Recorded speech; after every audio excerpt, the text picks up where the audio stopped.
முத்தமிழறிஞர் கலைஞர் அவர்களின் நூற்றாண்டை ஒட்டி இந்திய ஒன்றிய அரசு அவருடைய உருவம் பொறித்த 100 ரூபாய் நாணயம் வெளியிடுவது தமிழ் சமூகத்திற்கு கிடைத்த மாபெரும் அங்கீகாரம்.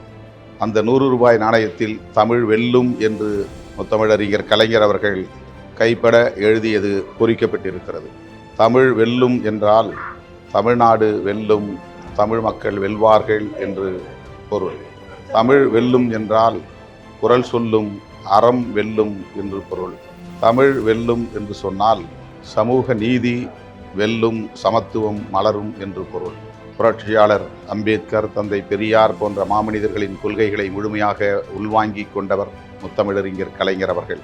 தந்தை பெரியாரின் நினைவாக மாவட்டந்தோறும் சமத்துவபுரம் கண்டவர் முத்தமிழறிஞர் கலைஞர் அவர்கள்.